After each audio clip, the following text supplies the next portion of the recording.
Mm, Bueno, vamos a comenzar. Vamos a comenzar.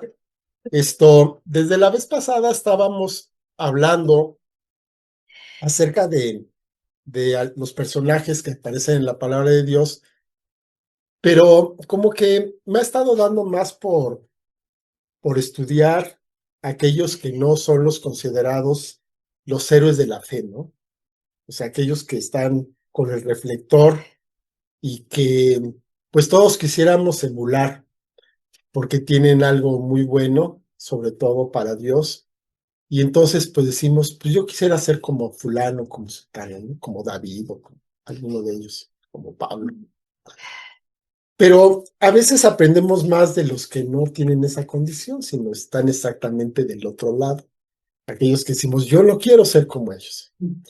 Porque también de ahí podemos tener grandes, grandes enseñanzas. Y pues vamos a ver ahora a uno de estos personajes que yo creo que nadie quiere ser como él.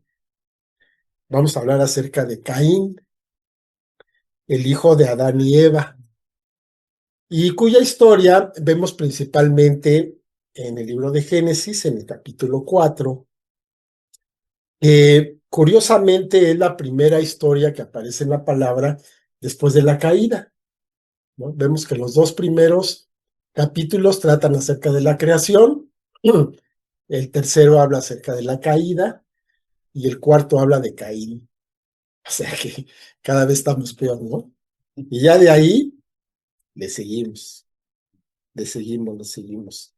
Bueno, vemos de la vida de Caín algunas cosas que son importantes. Primero, él era el primogénito. Primero nació Caín, después vino Abel y todos los demás. ¿Verdad? Entonces, el primogénito era Caín.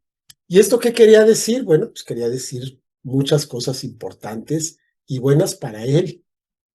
Entonces, entre los beneficios que tenía el primogénito en aquel tiempo y en aquella cultura, es de que recibía la doble herencia que todos los demás. ¿Verdad? Veían cuántos hermanos eran, se dividía entre todos más uno, y ya al primogénito le tocaba doble herencia. Entonces, eso era ya bastante, bastante bueno. Además de eso, normalmente eran los que seguían el oficio del padre. ¿Verdad? No eran como ahora, que pues cada quien decide a qué se va a dedicar, sino que había un negocio al que se dedicaba el papá, y entonces el primogénito normalmente era su discípulo y era el que se quedaba con ese negocio, con un negocio que ya estaba acreditado por su padre. ¿Verdad? Entonces también eso era una ventaja. Y además de eso, era el que tenía la autoridad sobre todos sus hermanos. ¿Verdad? El hermano mayor era visto como una figura de autoridad. Después del padre, el hermano mayor. Entonces, todos estos privilegios los tenía Caín. Y entonces vemos que Caín fue labrador de la tierra, porque a eso se dedicaba Adán. Si nos vamos a ver lo que dice la palabra, dice que Dios lo puso en el huerto para que lo cuidara y lo labrara. Entonces, ¿a qué se dedicaba Adán? Pues a la tierra. ¿Verdad? Él era agricultor, dijéramos ahora. Y eso mismo es a lo que se estaba dedicando Caín como primogénito. Y esto es un punto muy importante para lo que vamos a ver después. Entonces, imaginen nada más la situación en la que se encontraba Caín. Él era labrador y tenía toda la tierra a su disposición. Podía tomar la parcela que mejor le pareciera, sin límites, y ponerse a sembrar lo que se diera, porque lo que sembrara se iba, se iba a dar de una buena forma. Tenemos que recordar que en aquel tiempo no había lluvia. Dice Génesis 2, la segunda parte del versículo 5 y el 6. Porque Jehová Dios aún no había hecho llover sobre la tierra, ni había hombre para que labrase la tierra, sino que subía de la tierra un vapor el cual regaba toda la faz de la tierra. Imaginen nada más qué tierra tan maravillosa era aquella. Ni siquiera tenía que estar esperando a la época de lluvias o la época de cosecha o de nada. Todo el año podía sembrar porque salía un vapor de la tierra Y entonces lo que sembraras, pues tenías la seguridad completa de que se iba a dar. Ibas a tener una cosecha abundante de lo que tú quisieras. Y entonces Caín tenía toda la tierra delante de él para sembrar lo que él quisiera hacer, con la seguridad de que iba a tener una cosecha abundante. No había entonces lo que ahora llamamos una tierra de temporal, ¿verdad? Ahora le llamamos la tierra de temporal, aquella que está sujeta a que si llovió, no llovió, cómo estuvo la cosa, si no llueve, se echa a perder, si llueve de más, también se echa a perder. No era el caso, ¿verdad? Toda la tierra era, hagan de cuenta que de riego, toda la tierra era de primerísima calidad y las mejores condiciones. Y entonces, ¿a qué se dedicaba Caín? Pues igual que Adán. Nada más se preocupaba de ir, de sembrar ahí cualquier cosa, lo que él quisiera. Se iba a dar, bueno, pues llegando el tiempo tenía que ir a cosechar y entonces pues ahora vamos a sembrar otra cosa o de lo mismo. Llevaba una vida bastante tranquila. Nada más tenía que limpiar, porque ya para entonces ya había ahí malas hierbas, ¿verdad? Entonces tenía que quitar esas malas hierbas y el resto del tiempo realmente no se tenía que preocupar de nada. Llevaba una vida bastante apacible. Y sí, realmente dedicarse al campo es una labor difícil, es pesada, pero seguramente era mucho más ligera la que tenía Caín que la que tienen ahora nuestros trabajadores, ¿verdad? Era una tierra diferente a la que tenemos ahora, no estaba erosionada, en fin, todo funcionaba de una buena manera. Caín entonces tenía a sus padres, tenía a Adán, a Eva, aprendió el oficio de su padre, veía lo que hacían y de ahí aprendía. Entonces, él conocía la historia, seguramente le platicaron la historia de la creación, le platicaron también ahí, quién sabe en qué versión, pero le contaron cómo estuvo el asunto de la caída. Y entre las cosas que seguramente le contaron fue la de los primeros vestidos que tuvieron sus padres, que fueron hechos, si nos acordamos, fueron hechos de pieles. Y para que tú puedas tener una piel, pues primero tiene que morir el animal, ¿verdad? Entonces, los primeros padres, Adán y Eva, seguramente sacrificaban animales, ¿verdad? Para proveerse de ropa, por supuesto, pero también como un sacrificio a Dios. Dios de alguna manera les había indicado cuál era la manera en que a él le gustaba que se hicieran los sacrificios. Tenían que ser sacrificios de animales para que hubiera sangre, ¿verdad? Y de esa manera estarían cubriendo su condición de pecado, al menos temporalmente. Dice Génesis 3:21, Jehová Dios hizo al hombre y a su mujer túnicas de pieles y los vistió. No solamente los vistió en su cuerpo, sino también les dio a entender la manera en que esos pecados, esa falta que habían cometido, iba a quedar cubierta con el sacrificio de esos animales que se iban a estar sacrificando. Bueno, llega el momento de ofrecer sacrificio para toda la familia. Eh, Adán presentó un animal. Abel presentó un animal. ¿Y qué presentó Caín? El fruto de la tierra. Entonces, como que estamos acostumbrados a pensar que lo que hicieron es de que cada quien ofreció de lo que tenía. No, Caín pudo pedir un animal a su papá o a su hermano para sacrificarlo a Dios. Por supuesto que sí. Y no se lo hubiera negado. O lo hubiera hecho trueque con él. Pero si él sabía, porque sabía que lo que a Dios le agradaba era un sacrificio de un animal, entonces ¿por qué le entregó? ¿Por qué ofreció simplemente el fruto de la tierra? porque le llevó ahí unas lechugas y un poco de trigo. Porque es lo que tenía a la mano. O sea, no se complicó la vida. Simplemente tomó lo que tenía, a lo mejor ya se le había olvidado que ese era el día. Entonces lo primero que encontró fue, lo llevó, y eso fue lo que entregó como ofrenda. Entonces, Adán tomó el cuidado de buscar el mejor de sus animales. Abel hizo lo mismo. Fue y buscó al mejor de sus animales para ofrecérselo a Dios. ¿Y qué hizo Caín? Pues tomó lo primero que encontró y eso se lo llevó a Dios. El problema no fue la ofrenda, el problema fue el corazón del que ofreció la ofrenda. Tanto Adán como Abel buscaron lo mejor de aquello que a Dios le gustaba. Y Caín tomó lo que tenía a la mano. No tuvo ningún cuidado en ese sentido. Entonces, a Dios no le parece lo que hizo Caín. Y lo vemos aquí en Génesis 4:5, dice, pero no miró con agrado a Caín y la ofrenda suya, y se ensañó Caín en gran manera y decayó su semblante. Se molestó Caín, se molestó mucho. Dice que decayó su semblante, o sea, se puso de malas. Se le notaba que estaba de mal humor.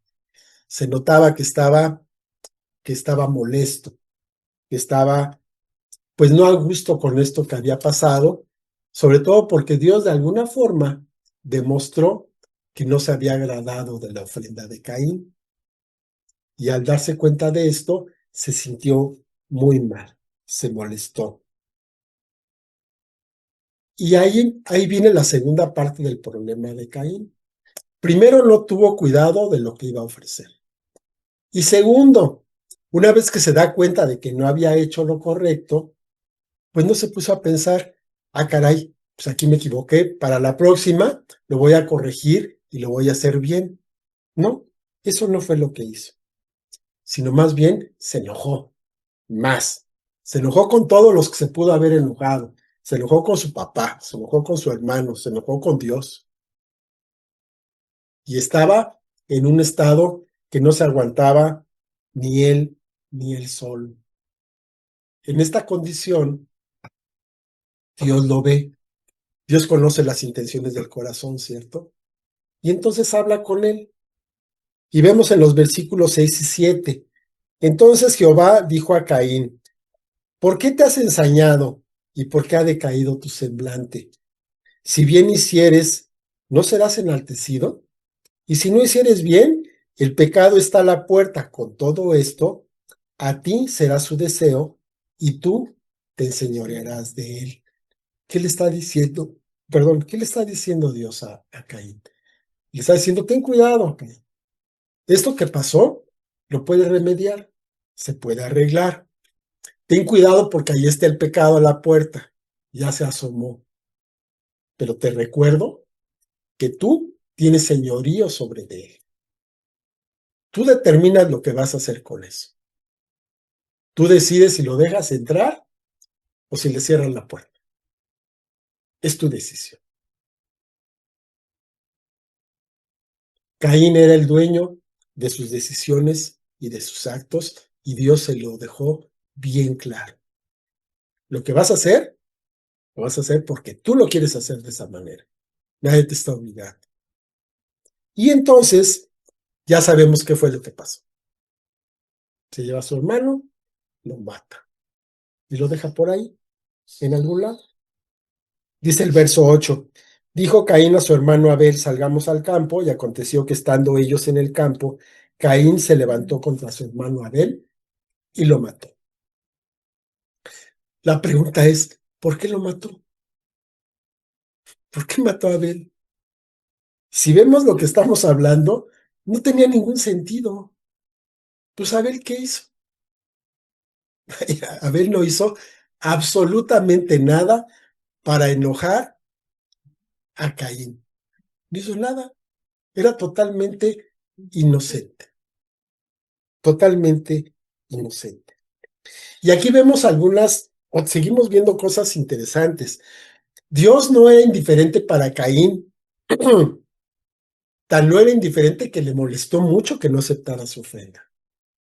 Se sintió ofendido, se sintió molesto, pero no se podía desquitar con Dios. Entonces, ¿con quién se desquitó? Con su hermanito, que era menor que él. Tampoco iba a ir contra su papá, pero fue contra su hermano. Digamos que fue el más débil que encontró y dijo, pues con este. No voy a ver quién me la hizo, sino quién me la va a pagar. Y el que se la pagó fue el bueno de Abel. Caín mata entonces a Abel, ¿por qué? Porque le tuvo celos, porque le tuvo envidia, pero realmente no tenía ninguna razón para hacerlo. Caín actuó motivado por la rebelión, porque a pesar de la condición en la cual vivía Caín, pues ya no era el paraíso, pero era casi el paraíso, a pesar de la condición en la que vivía con sus padres, con su hermano, con Dios, ahí lo tenía, hablaba con él, estaba separado de él. No tenía una intimidad con Dios. Lo veía como un personaje más dentro de los que tenía ahí alrededor. Y vemos entonces que los corazones de estos dos hermanos eran muy diferentes. Caín y Abel tenían los mismos padres, vivían en el mismo lugar. Pues no tenían amigos, pero bueno, conocían a los mismos. Y sin embargo, los dos eran totalmente diferentes. Uno consideraba a Dios como eso, como Dios, como su creador, y estaba agradecido con él. Sabía que era merecedor de lo mejor que podía darle. En cambio, el otro lo veía pues como un personaje más y realmente no le daba ese lugar de preferencia que debería de tener. Y entonces, después de que pasa esto, Dios busca a Caín. En el verso 9 leemos, y Jehová dijo a Caín, ¿dónde está Abel tu hermano? Y él respondió, no sé, ¿soy yo acaso guarda de mi hermano? O sea, ¿no sabía Caín que Dios sabía lo que había hecho con su hermano? Claro que sí, pero igual que su papá, igual que Adán, cuando le pregunta, ¿dónde estás, Adán? Pues ni modo que no supiera Dios dónde estaba. Era una pregunta para que él reaccionara y para que se diera cuenta de la condición. Si le pregunta dónde está tu hermano, pues es porque Dios sabía dónde estaba su hermano. Dios sabía lo que había hecho Caín. ¿Y qué le responde Caín? Pues no sé. ¿A poco yo lo tengo que andar cuidando? Otra vez, una actitud totalmente improcedente, grosero. O sea, ¿cómo le respondes eso a Dios? Y entonces, pues lo inevitable, Dios lo saca de ese lugar, recibe una maldición, por supuesto, porque mató a su hermano, lo expulsa de la comunidad para que no contaminara a todos los demás. Porque digo, este me va a echar a perder a todos los demás, a todos sus hermanos. Y entonces Caín piensa y dice, bueno, pero es que si me voy de aquí, cualquiera que me vea me va a matar porque sabe quién soy. Y entonces Dios se encarga de proteger su vida a pesar de todo. Y le pone una señal en el verso 15. Y le respondió Jehová, ciertamente cualquiera que matare a Caín, 7 veces será castigado. Entonces Jehová puso señal en Caín para que no lo matase cualquiera que le hallara. Y bueno, esta es una historia triste. Es una historia muy, muy triste. Pero de aquí, ¿qué aprendemos?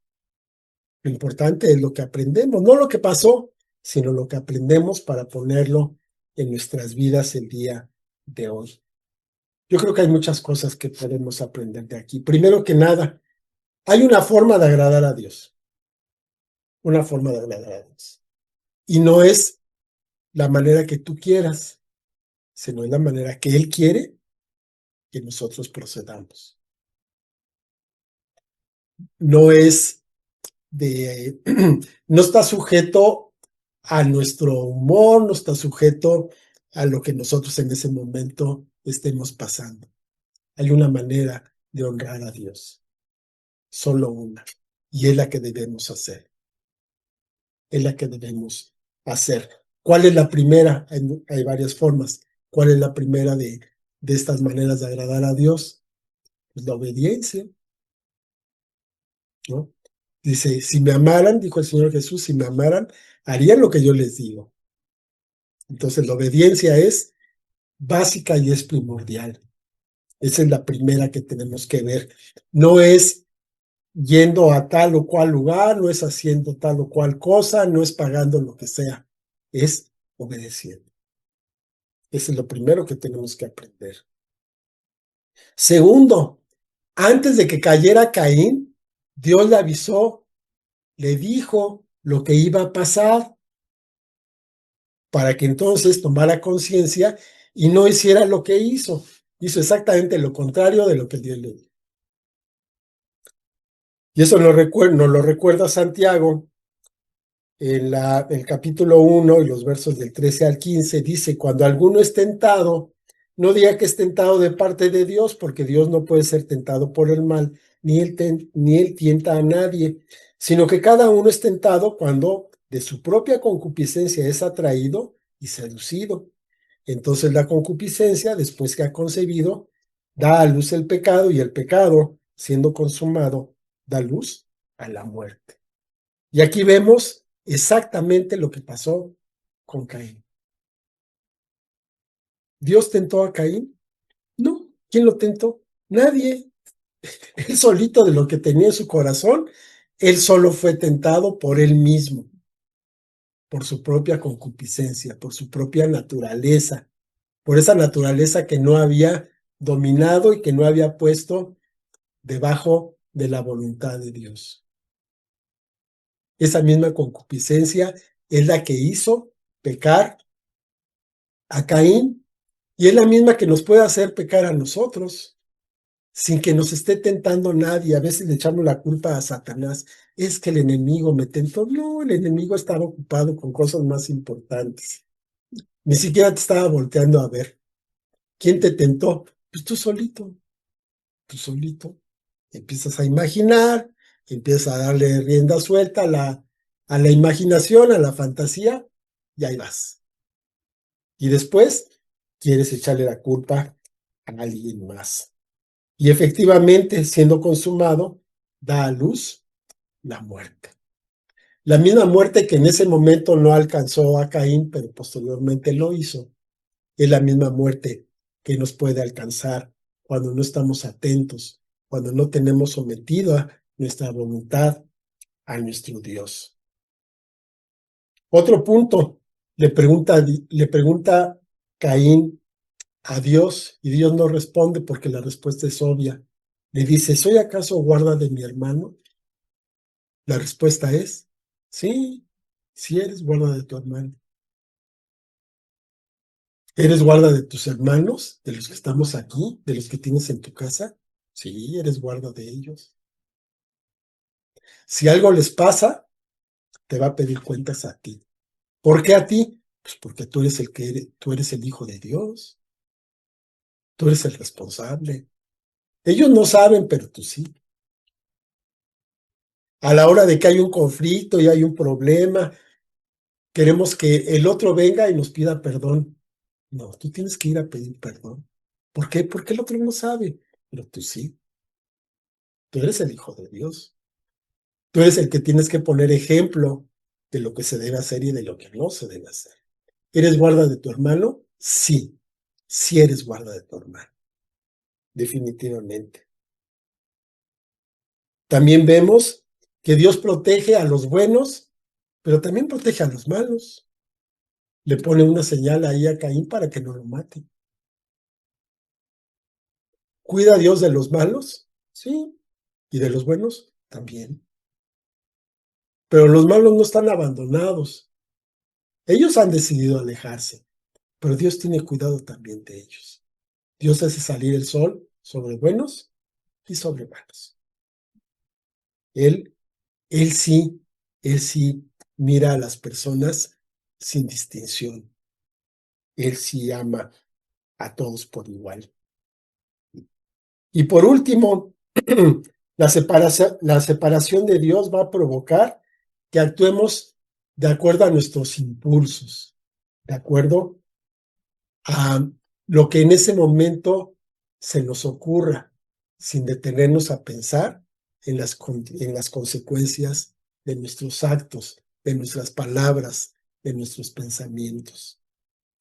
Cuando estamos separados de Dios, actuamos silvestremente, como animalitos, a lo que ocurra. Somos totalmente reactivos. Cuando no estamos separados de Dios, entonces pensamos las consecuencias, entonces tenemos respuestas razonadas, entonces realmente vamos a responder de acuerdo a lo que Dios quiere para nuestras vidas y para la vida de los demás, y no de acuerdo a nuestro impulso. Si vemos que de repente nos ganan por ahí el enojo y cosas así, pues es que estamos un poco separados de Dios, porque si estuviéramos más cercanos a Él, no tendríamos esos pensamientos. Y de aquí vemos que nosotros aprendemos mucho, mucho de la vida de aquellas personas que nosotros no quisiéramos parecernos, pero que sin querer y sin desearlo, nos parecemos a ellos más de lo que quisiéramos. Vamos ahora.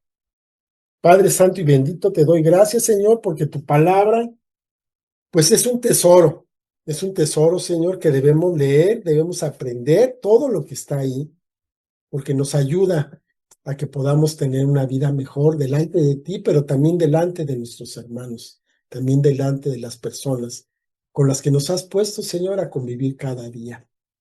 Te doy muchas gracias, Señor, porque nos adviertes y así como le advertiste a Caín que el pecado estaba a la puerta, pero que él se podía enseñorear de él, de esa forma, Señor, nos hablas a cada momento, a cada uno, Señor, diciéndonos, ten cuidado, el pecado está a la puerta, pero tú te puedes enseñorear de él. Gracias, Señor, por enseñarnos que la clave, Señor, es no estar alejados de ti, sino estar, Señor, pegaditos, Padre, pegaditos a ti, escuchando tu corazón y escuchando lo que tienes para nosotros, Señor, a través de tu Santo Espíritu. Te doy muchas gracias, Padre, porque no nos dejas, no nos abandonas, nos tienes todo el tiempo, Señor, en el hueco de tu mano. Te damos gracias porque nos cuidas, porque nos proteges.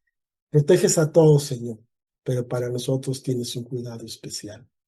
Te doy muchas gracias, Padre, porque vemos que a pesar de que las cosas están difíciles en el mundo, tú tienes un cuidado para nosotros, Señor, y para los nuestros. Te doy muchas gracias, Padre.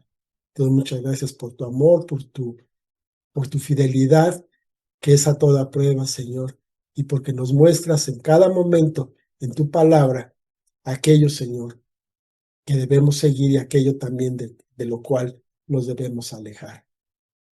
Te damos gracias, Padre bendito, por tu bendición, por tu cuidado, en el nombre de nuestro Señor Jesucristo. Amén. Bueno, pues, muchas gracias. El Señor los guarde y los bendiga.